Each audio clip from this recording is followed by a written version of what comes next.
Putak! Putak! Pakiwari ni Haring Araw.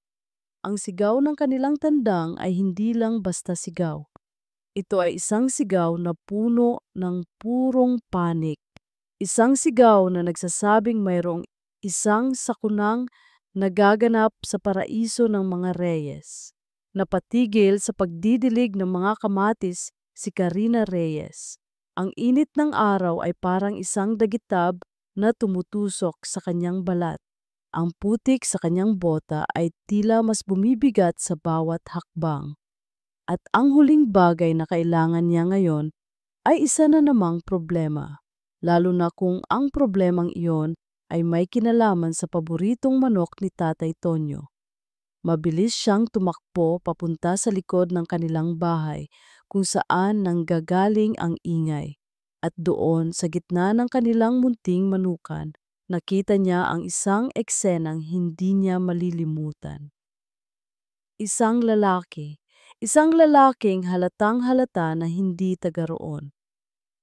Nakasuot ito ng isang mamahaling puting polo shirt at itim na slacks na ngayon ay puno na ng putik at dumi ng manok. Ang kanyang buhok ay perpekto pa rin ang pagkaayos. Ngunit ang kanyang mukha ay puno ng pawis at desperasyon. At hinahabol nito si Haring Araw.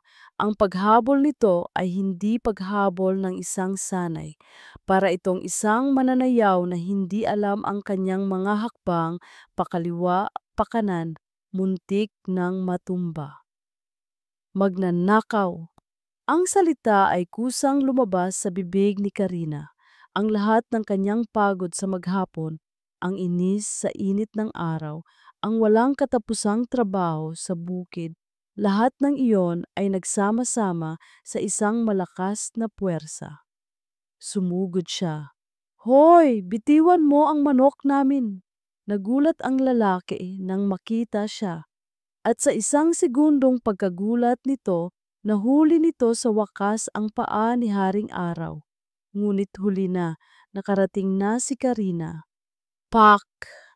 Isang malakas, mabilis, at hindi pinag-isipang sampal ang dumapo sa makinis na pisngi ng lalaki. Natahimik ang buong mundo, pati si Haring Araw ay tumahimik. Ang tanging maririnig lang ay ang mahinang pag-aspas ng mga dahon at ang malakas na pagkabog ng dibdib ni Karina.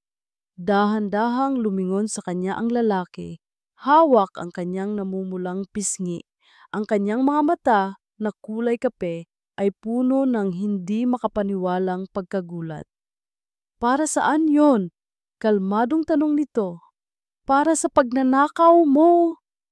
Hindi ako magnanakaw. Sinungaling! Kitang-kita ko na. Hawak mo na nga. Biglang isang boses ng isang matandang lalaki ang narinig mula sa bahay. Karina, anong gulo yan? Si Tatay Tonyo, may hawak na itak. Nanlaki ang mga mata ni Karina. Ito na, magkakaroon ng patayan. Sandali!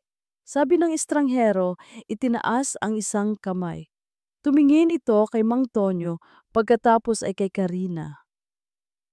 Kalma. Itinuro nito ang isang malaking bakod sa di kalayuan. Sa likod noon, isang magarbong bahay bakasyonan. Nakatakas ang manok mula sa amin. Sa farmhouse, sinusubukan ko lang hulihin para isauli. Tumingin si Karina. Ngayon niya lang napansin. May maliit na butas nga sa bakod. At para patunayan na hindi ako magnanakaw, sabi ng lalaki, kinuha ang kanyang wallet. Naglabas ito ng 1,000 piso at iniabot kay Karina. Bayad para sa abala. Ngunit bago pa man ito makuha ni Karina, hinablot ito ni Mang Tonyo.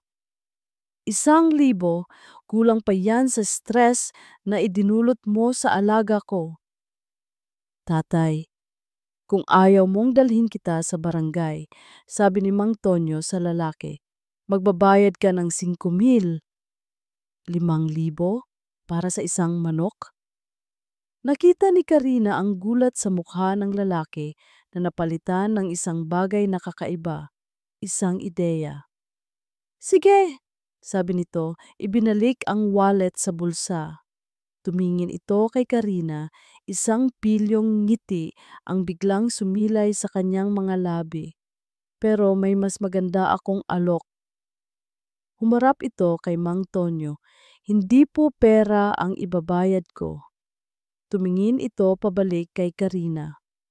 Para makabawi ako sa abala, sabi ng lalaki. At para hindi na ninyo ako isumbong at payagan ninyo akong i-date ang anak ninyo. Ang sampal ni Karina ay mas masakit pa kaysa sa kagat ng langgam. Ngunit para kay Javi Santillan, ang sakit na iyon ay isang malugod na pagbabago. Sa loob ng isang buwan, ang buhay niya sa probinsya ay isang pagtakas. Pagtakas mula sa mga board meeting, pagtakas mula sa mga peking ngiti, at higit sa lahat, pagtakas mula sa kanyang ama na pilit siyang hinuhulma para maging isang makinang walang puso. Ang negosyo ay hindi para sa mga sentimental, Javier, laging sabi nito. Kaya nang makita niya ang babaeng iyon, ang babaeng may apoy sa mga mata at putik sa bota, isang bagay sa loob niya ang nagising. Isang bagay na totoo. Kaya ang alok niya, hindi lang iyon isang biro.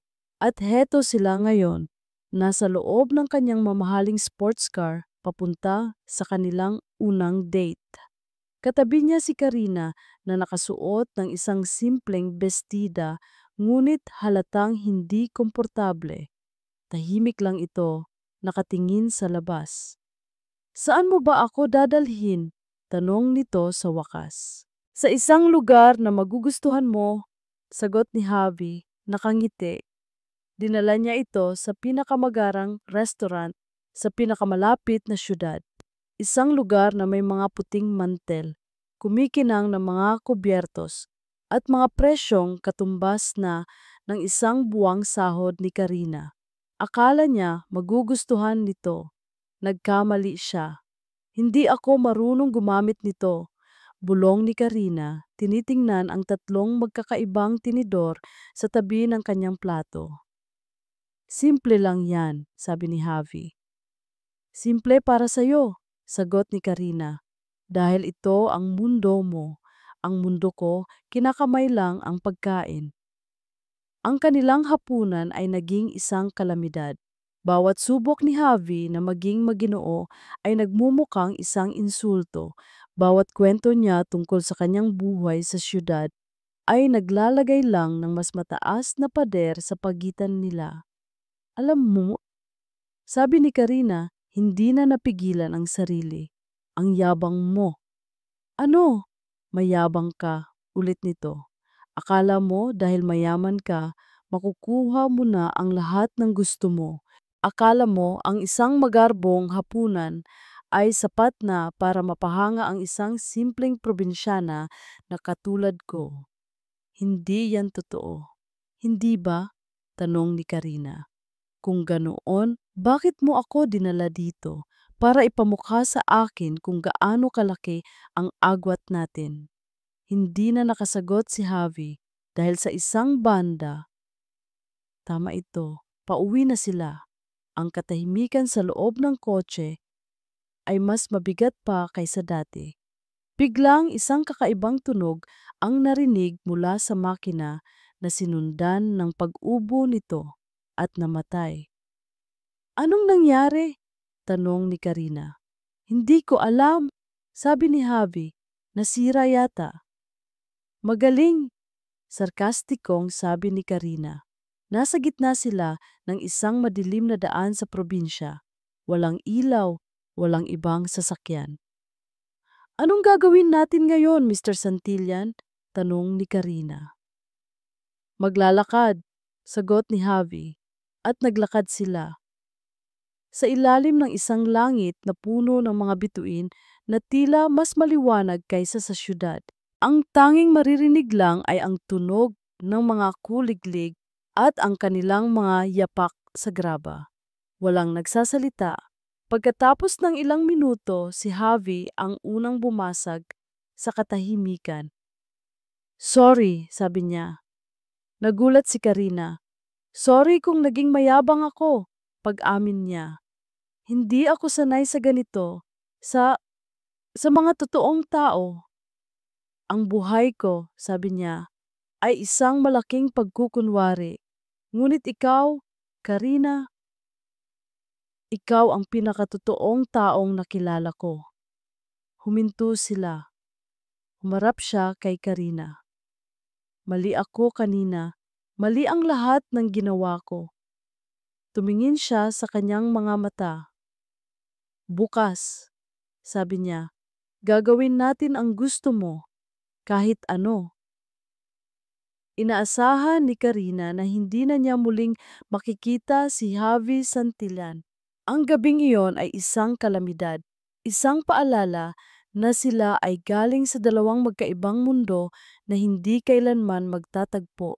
Ngunit kinabukasan, habang naghahanda siya ng mga gulay na ide-deliver sa palengke, isang pamilyar ngunit kakaibang tunog ng motor ang narinig niya sa labas ng kanilang bahay.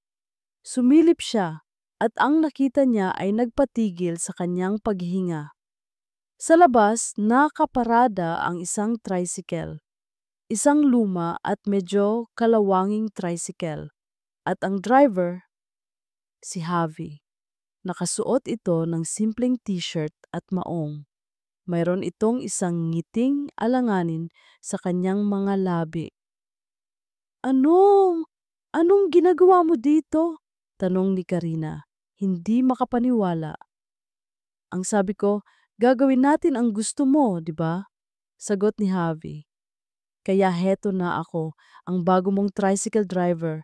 Sakay na, baka malate pa tayo sa delivery. Napatanga si Karina. Pagkatapos, isang tawa ang kumawala sa kanya. Isang malakas at totoong tawa. Sa di kalayuan, palihim na nanonood ang kanyang mga magulang, si Mang Tonyo at si Aling Flora. May tama yata sa ulo ang batang yan, sabi ni Mang Tonyo, ngunit si Aling Flora ay nakangiti. O baka naman. Tama lang ang puso niya. Ang araw na iyon ay naging isang comedy show. Si Javi, na sanay sa mga de-aircon na sasakyan, ay hirap na hirap sa pagmamaneho ng tricycle. Ang bawat lubak ay isang maliit na lindol. Ang bawat liko ay isang malaking pakikipagsapalaran. Dahan-dahan naman, sigaw ni Karina, mahigpit ang kapit sa likod. Sinusubukan ko, sigaw pabalik ni Javi. Pagdating sa palengke, ang kanilang pagdating ay isang malaking eksena. Lahat ng tindera ay napatingin sa bagong tricycle driver ni Karina. Wow, Karina! Ang gwapo naman ng driver mo ngayon. Pumoporma na namula si Karina. Ngunit sa ilalim ng kanyang hiya, may isang kakaibang saya. Hindi lang sa pagmamaneho, tumulong si Javi. Ako na dyan, sabi niya, kinukuha ang mabibigat na sako ng gulay mula kay Karina. Sa unang pagkakataon sa buong buhay niya, naramdaman ni Javi ang sakit ng pagbubuhat, ang init ng araw, ang tunog ng sarili niyang paghinga. Ito ay pagod, ngunit isang pagod na may katuturan. Nang tanghali, dinala siya ni Karina sa paborito nitong karinderya. Umupo sila sa isang mesang plastik at kumain ng kanin at adobong nakakamay. Mas masarap pa ito sa lahat ng kinain ko sa syudad, sabi ni Javi. At totoo ang kanyang mga salita. Pauwi na sila. Ang araw ay papalubog na. Si Javi ay puno na ng pawis at dumi. Ang kanyang buhok ay magulo na, ngunit ang kanyang ngiti ay ang pinakatotoong ngiti na nakita ni Karina. Salamat sa araw na ito, Javi, sabi ni Karina. Ako dapat ang magpasalamat, sagot niya. Biglang sa gitna ng daan, tumunog ang mamahaling cellphone ni Javi. Kinuha niya ito, tiningnan ang screen, at ang nanggiti sa kanyang muka ay biglang nawala. Isang pangalan, Itay. Sinagot niya ito. Javier, nasaan ka na naman? May board meeting bukas. Kailan ka ba magiging responsable? Umuwi ka na dito. Ang sigaw mula sa kabilang linya ay narinig ni Karina. Ang mundo ni Javi, ang mundo ng mga board meeting at responsibilidad. Ibinaba ni Javi ang tawag. Tumingin siya kay Karina. Ang mga mata ay puno ng isang pamilyar na kalungkutan. Ang pader ay muling bumabalik. Ang tawag mula sa kanyang ama ay parang isang malamig na paalala kay Javi kung saan siya tunay na nabibilang. Ngunit habang tinitingnan niya si Karina sa tabi niya, alam niyang ito ang mundong gusto niyang maging bahagi. Hindi siya umuwi sa syudad. Pinatay niya ang kanyang cellphone, isang maliit na kilos. Ngunit isang malaking deklarasyon. Kinabukasan, maaga siyang pumunta sa bahay ni na Karina, ngunit hindi na tricycle ang dala niya. Anong ginagawa mo dito? Tanong ni Karina, nagulat. Magsasaka, simpleng sagot ni Javi. At sa buong linggong iyon ang kanyang ginawa. Tinuruan siya ni Mang Tonyo kung paano mag-araro, magtanim, mag-ani. Sa simula, si Mang Tonyo ay masungit, laging may komento sa bawat kilos niya. Hindi ganyan. Ang bagal mo. Wala kang silbi. Ngunit si Javi ay hindi umangal. Tinias niya ang lahat. Ang init ng araw, ang sakit ng katawan, ang masasakit na salita. Si Karina naman, palihim siyang pinapanood. Ang puso niya ay nahahati. Isang parte ang natutuwa sa kanyang ginagawa, ngunit isang parte ang nasasaktan para sa kanya. Hindi ito ang buhay para sa isang santilyan. Isang hapon, ang lahat ng kanilang pinaghirapan ay nanganganib na mawala. Isang malakas na ulan ang bumuhos, sinamahan ng malakas na hangin. Isang bagyo, ang kanilang mga pananim, ang kanilang kabuhayan. Wala na, sigaw ni Mang Tonyo habang pinapanood nila mula sa bintana ang pananalasa ng bagyo. Malulugi na naman tayo. Nakita ni Javi ang desperasyon sa mukha ni Karina at ng kanyang pamilya. Kinabukasan, pagkatapos ng bagyo, ang kanilang bukirin ay parang isang dagat ng putik. Ang mga pananim ay nakahandusay, sira.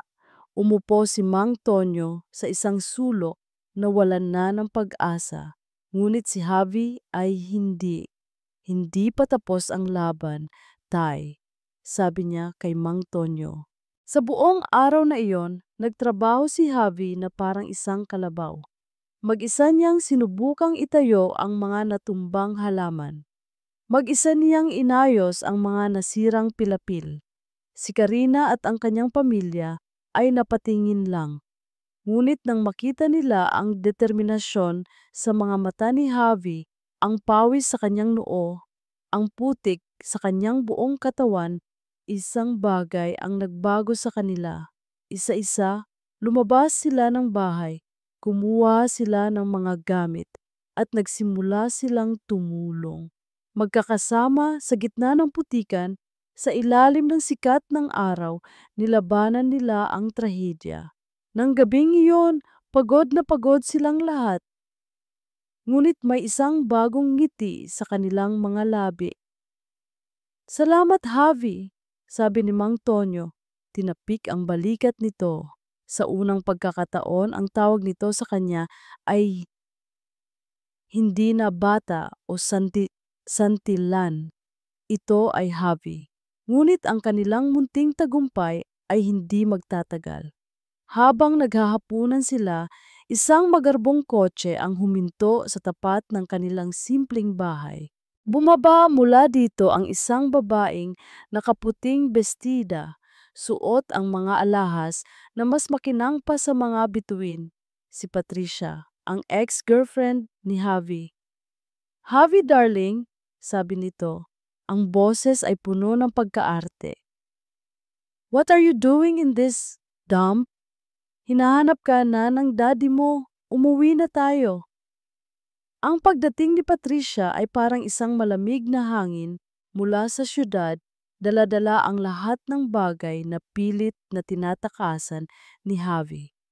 Ang kanyang ngiti ay perpekto, ang kanyang bango ay mamahalin, at ang kanyang mga mata ay tinitingnan si Karina na para bang isa itong kakaibang insekto na naligaw sa kanyang hardin.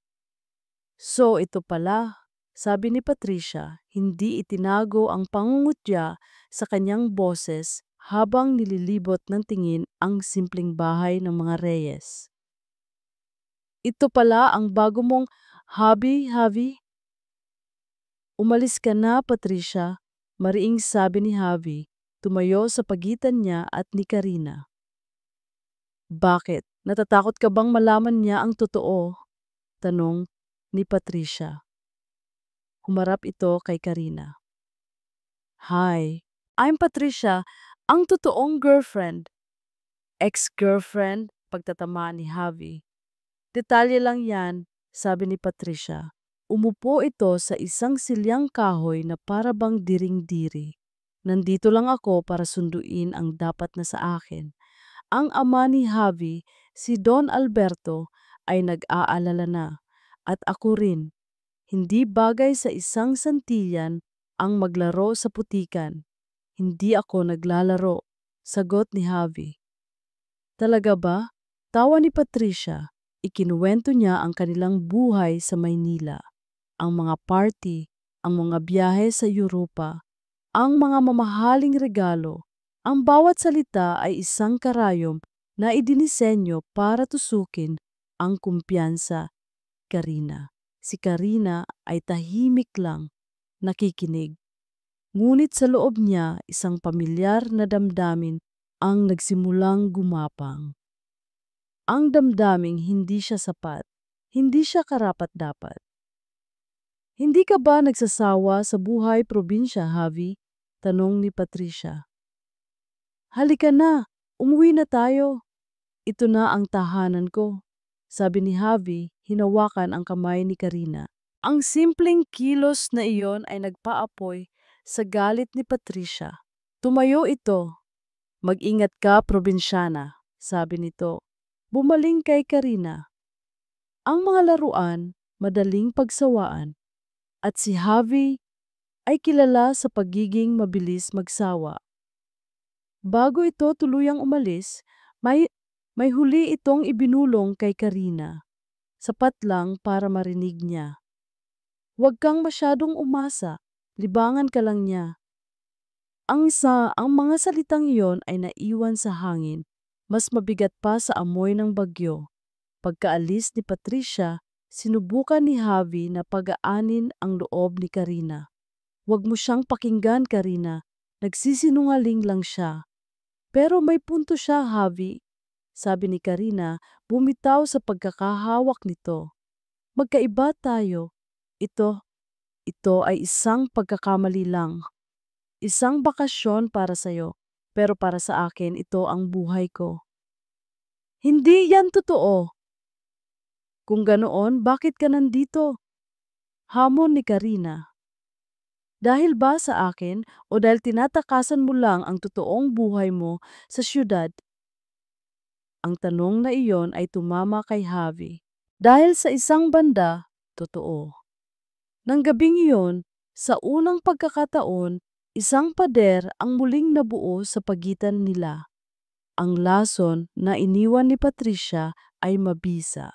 Si Karina na nagsisimula ng buksan ang kanyang puso ay muling isinara ito. Naging malamig siya ulit, naging malayo. Kailangan mo nang umuwi, Javi, sabi niya isang araw. Hindi ka nabibilang dito. Si Mang Tonyo at Aling Flora naman na dati natutuwa na kay Javi ay ngayon ay puno na ulit ng pagdududa. Baka nga tama ang babaeng iyon, Karina, sabi ni Aling Flora. Baka laro lang ito para sa kanya. Naramdaman ni Javi ang paglayo ng lahat. Pakiramdam niya ay bumalik siya sa simula. Ngunit sa pagkakataong ito, alam na niya kung ano ang gusto niyang ipaglaban. Hindi na siya nakipagtalo, hindi na siya nagpaliwanag. Sa halip, kumilos siya. Kinabukasan, maaga siyang gumising. Bago pa man sumikat ang araw, naroon na siya sa bukid. Hawak ang isang araro. Nagulat si Mang Tonyo. Anong ginagawa mo? Magtatrabaho po, sagot ni Javi. Gusto kong matuto. Gusto kong patunayan na seryoso ako. At nagsimula ang kanyang panunuyo. Hindi sa pamamagitan ng mga bulaklak o mga tsokolate, kundi sa pamamagitan ng pawis at pagod. Araw-araw siya ang unang gumigising at huling natutulog. Natuto siyang mag-araro sa ilalim ng tirik na araw. Natuto siyang magtanim ng palay. Ang kanyang mga paa ay lubog sa putik. Natuto siyang mag-igib ng tubig at mag-ayos ng mga sirang bakod. Ang kanyang mga kamay na dati sanay lang sa manibela ng sports car ay nagkaroon ng mga kalyo. Ang kanyang balat na dati makinis ay nasunog sa araw. Si Karina ay palihim na nagmamasid. Ang bawat patak ng pawis ni Javi ay parang isang patak ng ulan na unti-unting tumutunaw sa yelo sa kanyang puso. Isang gabi, naabutan niyang natutulog si Javi sa isang upuang yantok sa kanilang beranda. Pagod na pagod, ang damit nito ay puno ng putik. Sa tabi nito, isang libro, Basic Farming for Beginners. Kumuha si Karina ng isang kumot at marahang ikinumot sa kanya. Hinaplos niya ang magaspang nitong pisngi. Biglang gumalaw si Javi, nagising ito, nagtama ang kanilang mga mata, walang nagsalita. Sa ilalim ng liwanag ng buwan, sa gitna ng katahimikan ng bukid, dahan-dahang inilapit ni Karina ang kanyang mukha at hinalikan niya ito, isang halik na puno ng pagtanggap, puno ng paghanga, at puno ng isang pag-ibig na hindi na kayang itago. Mahal kita, bulong ni Karina. Mas mahal kita, sagot ni Javi. Sa wakas, ang pader sa pagitan nila ay tuluyan ng gumuho. Ngunit kinabukasan, isang sulat ang dumating para kay Karina. Mula sa isang abogado sa Maynila, binuksan niya ito. Sa loob, isang legal na dokumento. Isang kopya ng kasunduan sa pagitan ng Santillan Realty at ng isang maliit na kumpanya. Ang kasunduang nagpabagsak sa kanilang pamilya 5 taon na ang nakalipas. Ang dokumento ay parang isang multo mula sa nakaraan. Tinitigan ito ni Karina ang mga kamay ay nanginginig, ang pangalan ng kumpanya, ang mga pirma, ang lahat ng detalye ng pandarayang sumira sa pangarap ng kanyang ama. Saan galing to?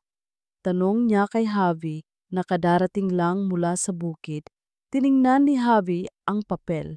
Ang kanyang muka ay biglang naging seryoso. Hindi ko alam. Ngunit alam ni Karina na mayroon itong ideya. May kinalaman ba ang pamilya mo dito, Javi? Tanong niya, ang boses ay direkta. Isang mahabang katahimikan. Karina, mag-usap tayo, sabi ni Javi. Umupo sila sa kanilang sala. At doon sinabi ni Javi ang isang bahagi ng katotohanan. Ang Santillan Realty, pag-amin niya ay pag-aari ng tiyuhin ko, ang kapatid ng tatay ko. Nanlamig ang buong katawan ni Karina, isang Santillan, ang pamilya ng lalaking mahal niya, ay ang siya ring pamilyang sumira sa kanila. Pero wala akong alam dyan, Karina, maniwala ka sa akin, pagmamakaawa ni Javi. Oo, alam kong may mga di pagkakaunawaan sa negosyo ang pamilya natin noon, pero hindi ko alam na ganito kalala. Ano pa ang hindi ko alam, Javi? Tanong ni Karina, ang tiwala sa kanyang mga mata ay unti-unting napapalitan ng duda. Wala na, pagsisinungaling ni Javi. Hindi pa niya kayang sabihin ang tungkol sa kanyang ama. Nang gabing iyon, hindi mapakali si Karina. Mahal niya si Javi, naniniwala siya sa kanya. Ngunit ang anino ng pangalang Santillan ay masyadong madilim. Kinabukasan, gumawa siya ng isang desisyon. Kailangan niyang malaman ang buong katotohanan. Mag-isa, nagpaalam siyang pupunta sa bayan. Ngunit ang totoo, sumakay siya ng bus papuntang Maynila. Dinala niya ang dokumento sa isang matandang abogado na kaibigan ng kanyang ama. Tulungan niyo po ako, sabi niya. Gusto kong malaman kung sino ang nasa likod nito. Habang nasa Maynila si Karina, si Javi naman ay humarap sa sarili niyang demonyo. Nagmaneho siya pauwi, pabalik sa mansyon ng mga Santillan. Hinarap niya ang kanyang ama, si Don Alberto. Itay, sabi niya, inilapag sa mesa ang kaparehong dokumento. Kailangan nating mag-usap tungkol sa Santillan Realty at sa pamilya Reyes. Tiningnan ng matanda ang mga papel. Ang kanyang mukha ay hindi nagbago, kalmado pa rin. Matagal nang tapos ang isyong yan, Javier. Hindi pa po tapos para sa kanila, sigaw ni Javi. Sinira ninyo ang buhay nila at ang lalaking gumawa noon ay kapatid ninyo. May mga bagay na kailangan mong isakripisyo para sa pamilya, sabi ng kanyang ama. Ang dangal po ba? Kasama sa isa sakripisyo? Bumalik ka na sa probinsya at maglaro, sabi ng Don. Huwag mong pakialaman ang mga bagay na hindi mo naiintindihan. Ang mga salitang iyon ay nagpatunay sa lahat ng hinala ni Javi. Alam ng kanyang ama at wala itong ginawa. Tumalikod si Javi puno ng pagkadismaya. Ngunit bago siya umalis, may huli siyang sinabi, "Hindi na po ako naglalaro, Itay. At kung hindi ninyo aayusin ito, ako ang gagawa ng paraan." Ang biyahe ni Javi pabalik sa probinsya ay puno ng bigat. Ang katahimikan ng kanyang ama ay isang malakas na pag-amin. Isang pag-aming sumira sa imahe ng isang amang matagal na niyang tinitingala. Dating niya sa bahay ng mga Reyes, gabi na naabutan niyang nag-iisa si Karina sa labas, nakaupo sa duyan, nakatingin sa kawalan. Karina, tawag niya. Lumingon ito, ang mga mata nito ay puno ng lungkot. Nalaman ko na, Javi, sabi nito. Ang buong kwento mula sa abogado. Umupo si Javi sa tabi niya. Patawad, Karina, kung naging duwag lang sana ako noon. Shhh, sabi ni Karina, inilagay ang kanyang daliri sa mga labi ni Javi. Hindi mo kasalanan, wala tayong kasalanan. Tumingin siya sa mga mata ni Javi. Pero may kailangan tayong gawin. Kinabukasan, bumalik sila sa Maynila. Ngunit sa pagkakataong ito, magkasama na sila. Nagpatawag si Javi ng isang emergency family meeting. Naroon ang kanyang ama, ang kanyang tiyuhin na si Ricardo, at ang iba pang miyembro ng pamilya Santillan. Anong kabuluhan ng pulong na ito, Javier? Tanong ng kanyang ama. Nandito po tayo, simula ni Javi, para pag-usapan ang isang utang. Isang utang na matagal nang dapat bayaran.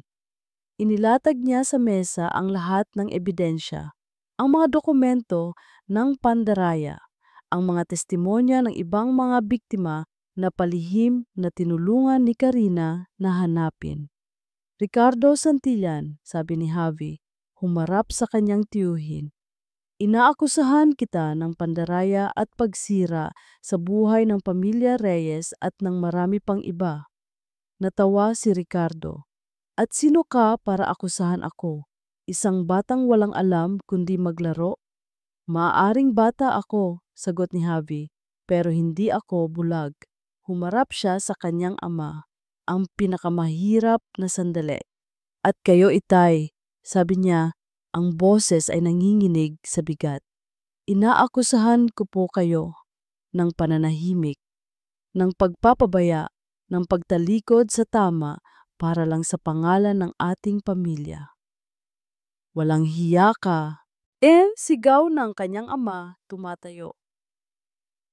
Ang katahimikan ninyo, itay, sabi ni Javi, tumatayo rin, ay katumbas ng pagkasira ng kanilang buhay. Ito ba ang legasya na gusto ninyong iwan? Isang pangalang santilyan na nabahiran ng kasalanan?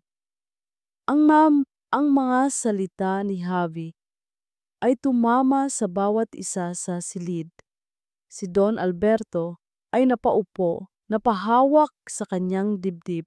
Sa unang pagkakataon, nakita ni Javi ang kanyang ama hindi bilang isang makapangyarihang don, kundi bilang isang matandang lalaking pagod na. Anong gusto mong gawin ko? Tanong ng ama. Ang tama, sabi ni Javi. Ibalik ang dapat na sa kanila at humingi ng tawad. Tumingin si Ricardo sa kanyang kapatid, naghihintay ng tulong. Ngunit si Don Alberto ay tumingin lang sa kanyang anak at sa babaeng matatag na nakatayo sa tabi nito. Dahan-dahan tumango ang matanda. Hindi! Sigaw ni Ricardo. Kung gagawin mo yan, sisirain mo ang pangalan ng pamilya. Madudungisan tayong lahat. Mas gugustuhin kong maging isang santilyan na may dangal, sabi ni Javi, kaysa isang milyonaryong walang konsensya. Ang tagumpay ay may kakaibang lasa. Matamis, ngunit may kasama pa ring pait ng nakaraan. Tinupad ng mga santilyan ang kanilang pangako. Ang lupang nawala sa mga reyes ay ibinalik kasama ang danyos, perwisyos na sapat para muling itayo ang kanilang pangarap. Si Ricardo ay tinanggal sa lahat ng posisyon sa kumpanya at hinarap ang mga kaso. Para sa lahat, tapos na ang laban. Ngunit para kay Karina, mayroon pa ring isang digmaang nagaganap sa loob niya. Masaya ka ba? Tanong ni Javi isang gabi. Nakaupo sila sa beranda ng bahay ng mga reyes, pinapanood ang mga bituin. Oo naman, sagot ni Karina. Dahil sa'yo, nakuha namin ang hustisya. Ngunit sa kabila ng kanyang nangiti, nakita ni Javi ang lungkot sa kanyang mga mata. Pero, tanong ni Javi, huminga ng malalim si Karina. Pero sa anong halaga, Javi? Hinarap mo ang sarili mong pamilya, sabi niya. Sinira mo ang relasyon mo sa tatay mo. Dahil sa akin, dahil sa amin. Karina, ginawa ko ang tama. Pero masakit pa rin, sabi ni Karina. Nakikita ko, Javi, sa tuwing tinitingnan mo ako, nakikita mo ang gulo na idinulot ko sa buhay mo, sa pamilya mo. Hindi yan totoo. Totoo yon, sabi ni Karina, tumatayo. At habang nandito ako, lagi akong magiging isang paalala ng kanilang kasalanan at ng iyong pagtalikod sa kanila. Isimula siyang umiyak. Mahal kita, Javi, mahal na mahal. At dahil mahal kita, kailangan kitang palayain. Ano ang ibig mong sabihin? Tanong ni Javi, tumatayo rin, ang puso ay nagsisimulang kabahan. Masyadong malaki ang gulo, Javi, sabi ni Karina. Ang mga sugat, masyadong malalim. Siguro hindi talaga tayo para sa isa't isa. Hindi, Karina, wag mong sabihin yan. Pagmamakaawa ni Javi, hinawakan ang kanyang mga kamay. Kailangan, sabi ni Karina, bumitaw. Bumalik ka na sa pamilya mo.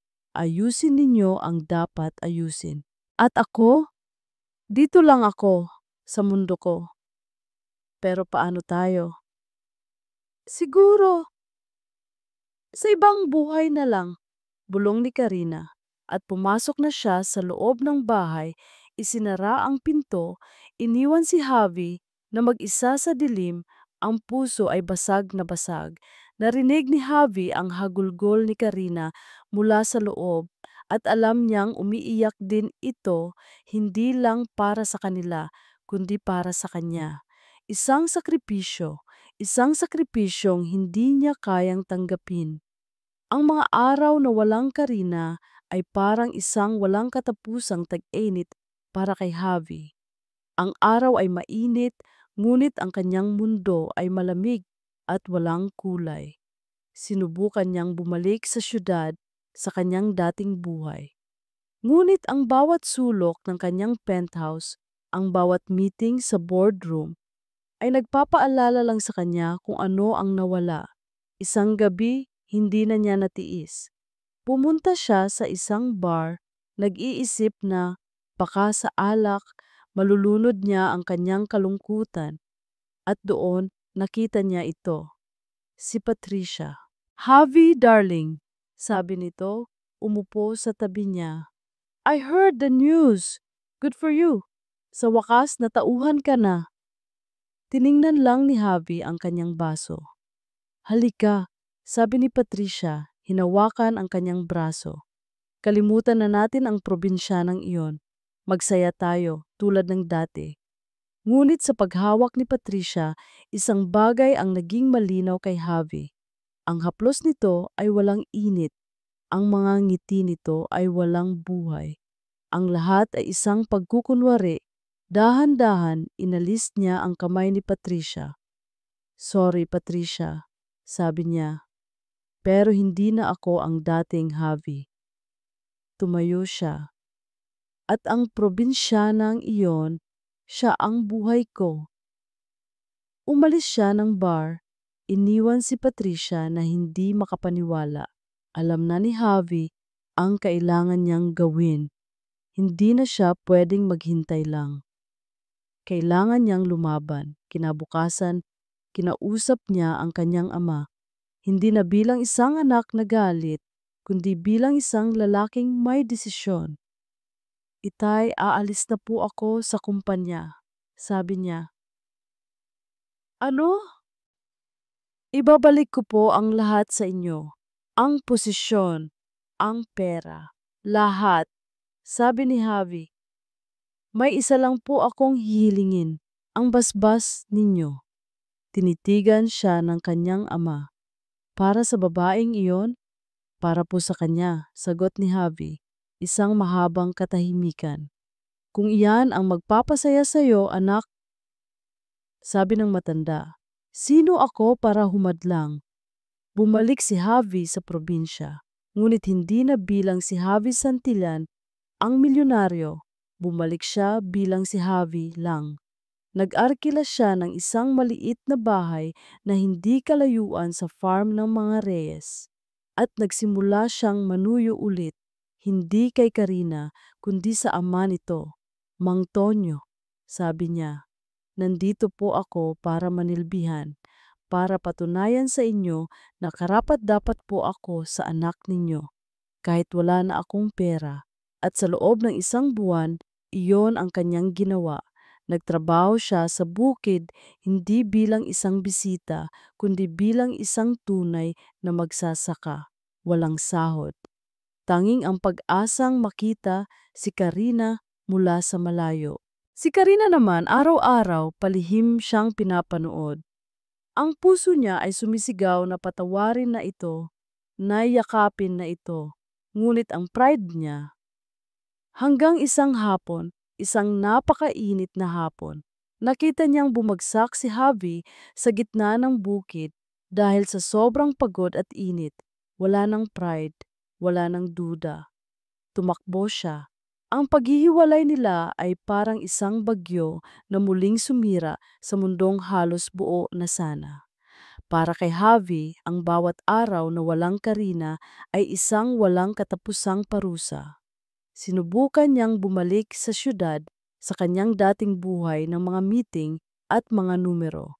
Ngunit ang lahat ay walang lasa. Ang bawat tagumpay ay hungkag. Isang gabi, sa desperasyon, pumunta siya sa isang mamahaling bar. Isang lugar na matagal na niyang hindi pinupuntahan. At doon, sa gitna ng mga pekeng ngiti at maingay na musika, nakita niya ito, si Patricia. "Javi darling," sabi nito, umupo sa tabi niya na para bang walang nangyari. "I heard the news. Good for you. Sa wakas, natauhan ka na rin at iniwan ang probinsyanang iyon." Tinitigan lang ni Javi ang kanyang baso ng alak. "Halika," sabi ni Patricia, hinawakan ang kanyang braso. Ang mga kuko ay pula at matutulis. "Kalimutan na natin siya. Magsaya tayo, tulad ng dati." Ngunit sa paghawak niya hawak ni Patricia, isang bagay ang naging malinaw kay Javi.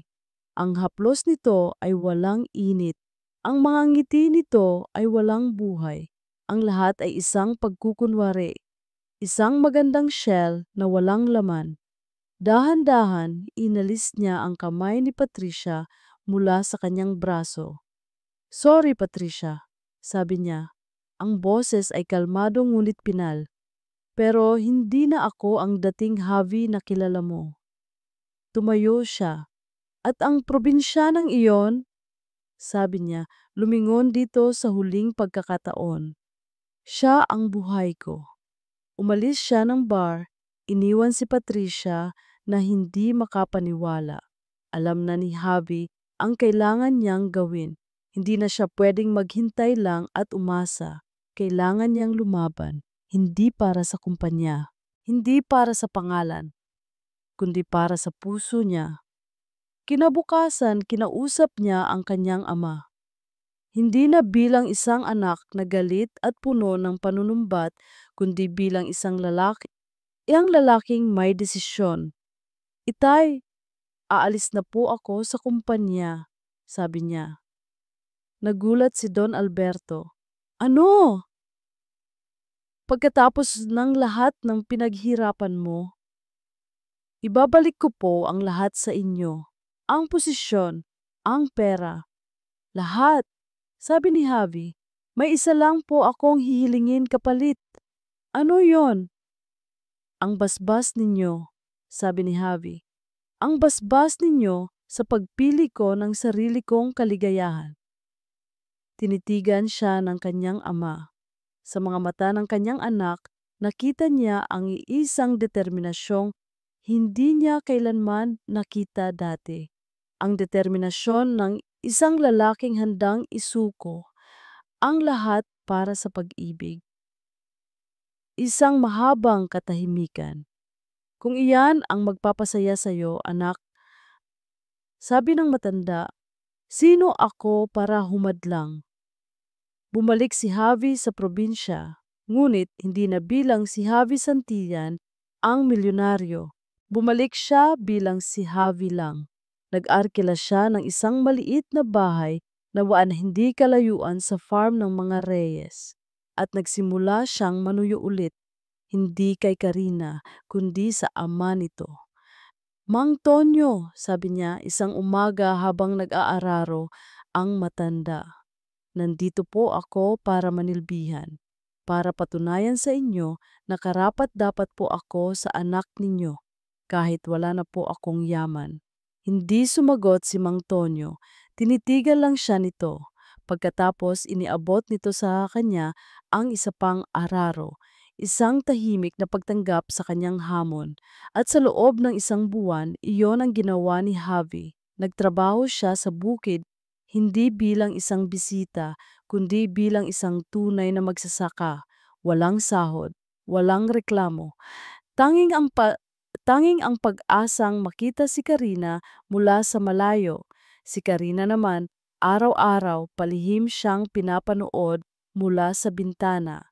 Ang puso niya ay sumisigaw na patawarin na ito, na yakapin na ito. Ngunit ang pride niya at ang sakit ay pumipigil sa kanya hanggang isang hapon. Isang napakainit na hapon, nakita niyang nag-iisa si Javi sa gitna ng bukid, pilit na itinutumba ang isang matandang puno. Ang kanyang katawan ay basang-basa ng pawis. Ang kanyang paghinga ay malalim. Biglang nanghina ito. Bumagsak si Javi sa lupa, walang malay, wala ng pride, wala ng duda, wala ng nakaraan, tanging takot. Tumakbo si Karina. Tumakbo siya ng mas mabilis pa kaysa dati, papunta sa lalaking mahal niya. Ang bigat ng katawan ni Javi ay naramdaman ni Karina habang pilit niya itong inaalalayan. Ang kanyang sigaw ay umaling-awngaw sa buong bukirin. Tatay, tulong. Mabilis na dumating si Mang Tonyo. Magkatulong nilang binuhat ang walang malay na si Javi papasok sa kanilang bahay. Inihiga nila ito sa lumang papag sa sala. Kumuha si Aling Flora ng basang bimpo at ipinunas sa noo ni Javi. Si Karina naman, nanginginig, ay pinaypayan ito. Pagod lang yan, sabi ni Mang Tonyo. At dehydration. Hindi sanay ang katawan ng batang yan sa ganitong trabaho. Nang magkamalay si Javi, makalipas ang ilang minuto, ang unang nakita niya ay ang nag-aalalang mukha ni Karina. Napakalapit sa kanya. Karina! Bulong niya. Shhh! Sabi ni Karina, ang mga luha ay tumutulo na sa kanyang mga pisngi. Huwag ka munang magsalita, magpahinga ka. Sa loob ng 3 araw, hindi umalis si Karina sa tabi ni Javi. Siya ang nag-alaga, siya ang nagpakain, siya ang nagbantay. Sa mga araw na iyon, ang lahat ng pader na itinayo niya ay tuluyan ng gumuho. Ang natira na lang ay ang purong pag-aalala at isang pag-ibig na hindi na niya kayang itanggi. Nang sa wakas ay tuluyan ng lumakas si Javi, umupo sila sa beranda. Bakit mo ginagawa to, Javi? Tanong ni Karina. Ang lahat ng ito, ang pagpapakahirap, pwede ka namang bumalik sa dati mong buhay. Dahil ang dating buhay ko ay walang kulay, sagot ni Javi. Walang saysay. Ikaw ang nagbigay ng kulay at saysay sa lahat, Karina. Hinawakan niya ang kamay nito. Sinabi ko sa ama mo na maninilbihan ako para patunayan na karapat-dapat ako sa iyo. At gagawin ko iyon kahit gaano katagal. Ngunit si Mang Tonyo na nakikinig pala mula sa loob ay lumabas. Tapos na, sabi ng matanda. Nagulat sila. Tapos na ang paninilbihan mo, Javi, sabi ni Mang Tonyo. Napatunayan mo na. Tumingin ito kay Karina. At ikaw naman, anak, sabi nito. Wag mo nang pahirapan ang sarili mo at ang lalaking mahal mo. Ngumiti ang matanda. Ang pag-ibig, hindi yan parusa, isa yang biyaya. Sa wakas, pagkatapos ng lahat ng pagsubok, nakuha na nila ang basbas na kanilang hinihintay. Ngunit ang kanilang huling pagsubok ay hindi pa dumarating. Kinabukasan, habang masaya silang nag-aalmusal, isang itim na kotse, mas magarbo pa sa kotse ni Javi, ang huminto sa harap ng kanilang bahay. Bumaba mula dito si Don Alberto Santillan. Ang kanyang muka ay seryoso, walang emosyon. Itay, sabi ni Javi, nagulat. Javier, sabi ng matanda, umuwi na tayo. May problema sa kumpanya, kailangan ka doon. Hindi po ako babalik, mariing sagot ni Javi. Hindi ito isang pakiusap, anak. Sabi ni Don Alberto, isa itong utos bilang ama mo at bilang chairman ng Santillan Corporation. Tumingit ito kay Karina, ang mga mata ay malamig.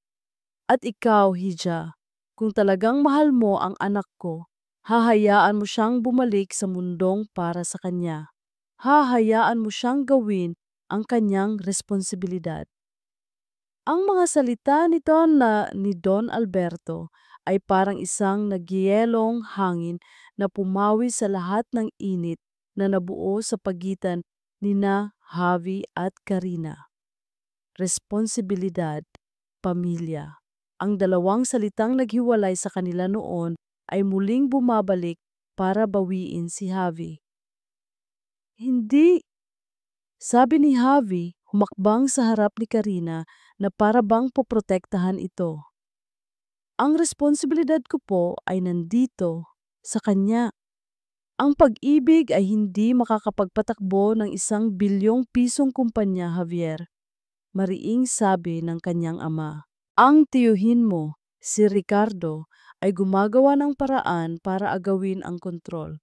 Kung hindi ka babalik, lahat ng pinaghirapan ko, lahat ng iiwan ko sa'yo, ay mawawala.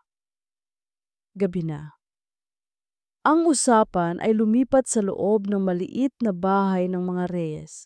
Isang hari at isang magsasaka nakaupo sa iisang mesa, nag-uusap tungkol sa kinabukasan ng kanilang mga anak. Si Karina ay nakikinig lang mula sa kusina, ang puso niya ay puno ng pag-aalala. Mahal ko po ang anak ninyo, sabi ni Mang Tonyo kay Don Alberto. At nakita ko kung gaano niya kamahal ang anak ko. Ngunit tama po kayo, may responsibilidad siya sa inyo. Nang gabing iyon, hindi nakatulog sina Javi at Karina. Anong gagawin mo? Tanong ni Karina. Hindi kita iiwan, sagot ni Javi. Pero ang pamilya mo, ang kumpanya ninyo, mas mahalaga ka, sabi ni Javi. Ngunit alam ni Karina sa puso niya na hindi ganoon kadali iyon. Nakita niya ang bigat sa mga mata ni Javi, ang bigat ng pagiging isang anak, ang bigat ng isang pamana. Kinabukasan, kinausap ni Karina si Don Alberto ng sarilinan. Babalik po siya, sabi ni Karina. Nagulat ang matanda. Babalik po siya sa inyo.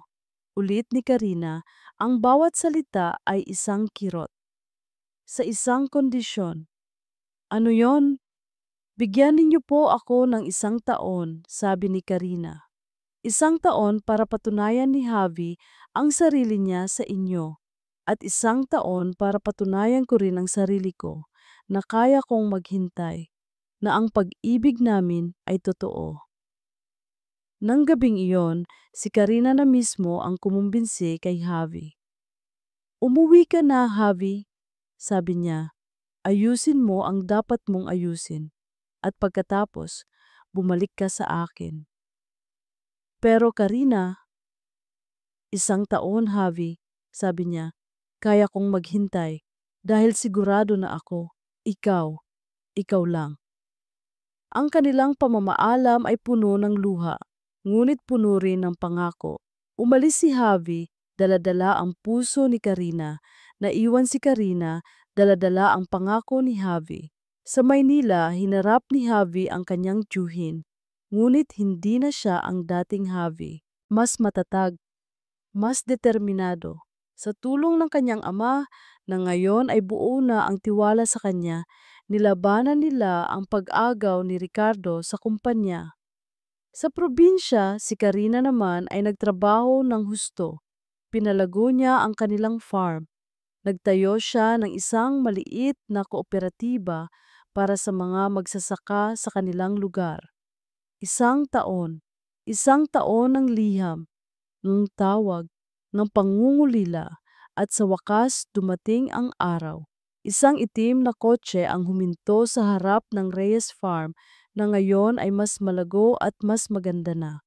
Bumaba si Javi. Sa tabi niya ang kanyang ama, si Don Alberto. Sinalubong sila ni Karina at ng kanyang mga magulang. Walang nagsalita. Lumapit si Don Alberto kay Mang Tonyo at sa harap ng lahat, yumuko ito. Salamat, sabi ng Don. Salamat sa pagtuturo ninyo sa anak ko kung paano maging isang tunay na lalaki. Nagkamayan ang dalawang ama, isang simbolo ng pagkakaisa. At si Javi, Lumapit siya kay Karina. Tapos na ang 1 taon, sabi niya. Oo, sagot ni Karina. Handa ka na ba? Saan? Ngumiti si Javi. Sa ating bukas. Makalipas ang 6 na buwan, ang bukirin ng mga Reyes ay naging isang hardin. Ang hangin ay puno ng amoy ng mga bulaklak at ng masayang musika. Ito ang araw ng kanilang kasal. Ang kasal ay hindi ginanap sa isang malaking simbahan sa syudad. Ginanap ito sa ilalim ng isang malaking puno ng mangga, sa gitna ng bukirin na naging saksi sa kanilang pag-iibigan. Ang mga bisita ay ang mga taong tunay na nagmamahal sa kanila. Ang pamilya Santillan na ngayon ay mas madalas nang nasa probinsya kaysa sa syudad. At ang buong komunidad ng mga magsasaka na ngayon ay mga kasosyo na nila sa kanilang lumalaking kooperatiba. Naglakad si Karina sa aisle na gawa sa mga petalya ng bulaklak. Inaalalayan ng kanyang amang si Mang Tonyo na hindi mapigilan ang pagluha. Ang kanyang bestida ay simple lang, ngunit ang kanyang ngiti ay mas maliwanag pa sa sikat ng araw. Sa dulo ng aisle, naghihintay si Javi kasama ang kanyang amang si Don Alberto. Ang dalawang mag-ama ay parehong nakangiti. Inaalagaan mo ang anak ko, Javi. Bulong ni Mang Tonyo nang iabot niya ang kamay ni Karina. Habang buhay po, sagot ni Javi. Sa harap ng lahat, binasa nila ang kanilang mga panata na sila mismo ang sumulat. Karina Reyes, simula ni Javi. Dumating ako sa buhay mo bilang isang estranghero, isang magnanakaw ng manok, ngunit ikaw, ninakaw mo ang puso ko. Ipinapangako kong sa bawat araw, didiligan ko ang pag-ibig natin, aalagaan at poprotektahan mula sa kahit anong bagyo. Ikaw ang aking pinakamagandang ani. Javier Santillan, sagot ni Karina, ang boses ay puno ng pagmamahal. Akala ko dati, magkaiba ang mundo natin. Ngunit ipinakita mo sa akin na ang tunay na tahanan ay wala sa syudad o sa probinsya. Ito ay nasa piling ng taong mahal mo. Ipinapangako kong magiging iyong matatag na lupa, ang iyong payapang langit, ngayon at magpakailanman. Ang kanilang halik ay selyado ng masayang hiyawan ng kanilang mga pamilya at kaibigan. Hindi sila tumira sa syudad, pinili nilang manatili sa probinsya.